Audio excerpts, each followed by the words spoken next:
There is some new polling out on the recent confidence and supply agreement between the Liberal government and the NDP. So before I show you these results, just a quick reminder, this confidence and supply agreement is an agreement where the NDP are agreeing to support the Liberal government until 2025, meaning a Prime Minister Trudeau until 2025, in exchange for movement on some key policy issues, including on dental care, on pharmacare, and some other issues. I have a larger breakdown of the actual agreement. I'll link to that below this video on YouTube under sources.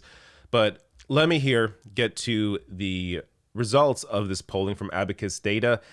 Now, the results here for me aren't really all that surprising. A lot of people thought that, I don't know, I guess Canadians would be against this for some reason, but Canadians like stability. Canadians like to see that some progress is being made, that something is being done, and this agreement delivers on both of those fronts. Now, it may not be enough for some people, and I get that. At the same time, the results here show for themselves. And it's also worth mentioning before I get to these polls that polling isn't everything. This is just one factor to consider. I don't think laws should be dictated just simply based on polling, because oftentimes people can be misinformed on various issues, and that doesn't properly inform their thoughts and opinions on various issues. That said, it is something to consider, and right now Canadians are in support of this. So, Liberal-NDP deal by 2-to-1 margin. Public thinks it will be good rather than bad for Canada. So, let's get to the larger breakdown. In fact, you know what? I'm going to go small for this one so I can bring this out. We will go through this as I lose my voice. Let's hope it comes back. So here we go.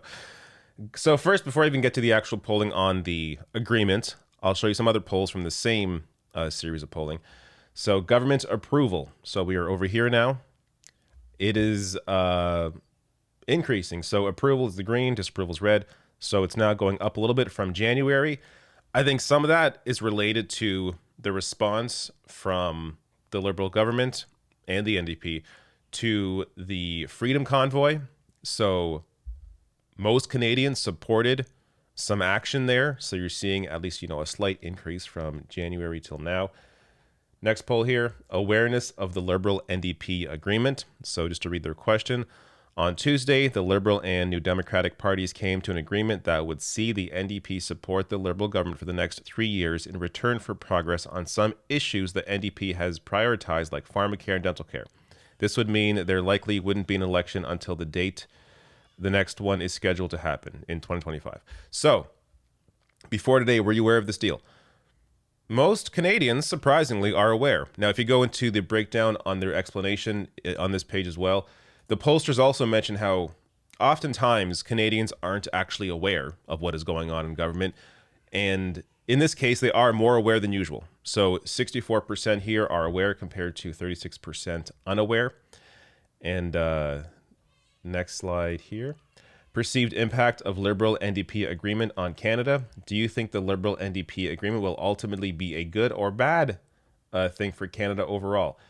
So, very good / good at 44%, bad 25%, and this is among all respondents. Unsure 15%, no difference 17%. And you compare that to those who are aware of the agreement, 48% very good, 27% bad, very bad, no difference 15%, and unsure at 10%. Now, if you were to ask me this question, I mean, I would likely say good, but I may just say unsure, because it's unclear, really, what's going to actually be implemented.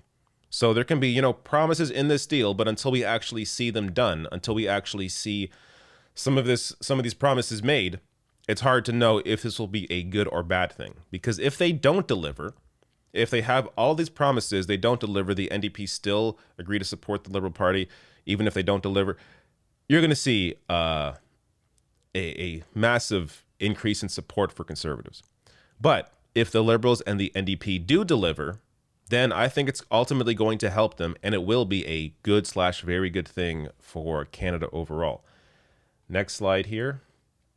Perceived impact of Liberal-NDP agreement on Canada. Do you think the Liberal-NDP agreement will ultimately be a good or bad thing for Canada overall? 44%. So again, this is the same result here, but breakdown with parties and provinces. So among Liberals, 74% think it's going to be good / very good. CPC, of course, Conservatives down at 14%. But even if, I got to say, if you're a Conservative voter and you think this is going to be a good / very good thing for Canada, maybe reconsider who you vote for. Like, why are you a Conservative voter if you think it's going to be a good or very good thing? NDP here at 55%, Green Party at 44%, Bloc Québécois at 35%, and the PPC, not surprising here, 12% support with 54% against. And based on province here, BC and Atlantic Canada, largely the ones that are in a majority of support here. But even Ontario, very close to a majority of support. And all of them here, minus Alberta and minus Saskatchewan, Manitoba, is a plurality of support. So more Canadians than not support this agreement, even if in some cases or most cases here, it isn't in a majority it isn't in the majority of number. So, it's not over 50%, but it still is a plurality. Last one here, perceived impact of Liberal-NDP agreement on you personally. So this, I think it's less important. I mean, what this really tells us is how many people in Canada need this help, need these policies. So you see here, 34% are very good / good. No difference is 26%. Bad, very bad, 22%. Unsure, 18%. So a lot of people already have dental care through their employer. For many Canadians, the cost of pharmacare isn't an issue, but for many others, it is an issue. So I think that's where you're seeing, the majority of this good / very good, but also just generally. I mean, the way I look at this agreement, even if it doesn't benefit me personally, which it may, but even if it doesn't, I don't care, right? Like, ultimately what I care about is will it benefit society overall, and increasing access to dental care, decreasing the cost of pharmaceuticals, expanding voting day to 3 days. That's another one of the policies in the agreement. These are all positive things for society overall. So, the way I look at policy, I don't look at often how it's going to impact me personally. I look, is this going to benefit society overall? If so, then yes, it's a good thing. So ultimately, I think that's the number that matters more. Is it good for Canada? And as you see, a plurality, almost majority here, say that yes, it is good for Canada. And the breakdown by party, of course, not all that surprising again. So Liberal voters are the ones that say it's going to be very good for them personally. NDP voters as well. And yeah, in most cases, most people think it's not going to have, much of a difference, or it's going to be bad, or they're unsure. So there you go. Again, not something that I think is all that surprising if you understand what Canadians tend to care about. They want some kind of stability. They also want help. They want to see these sorts of benefits expanded. So not all surprising to see the majority or a plurality of people at least support this agreement. And ultimately, I think the biggest benefit, potentially, or the biggest side benefit, is that right now you have a growing authoritarian-minded conservative base.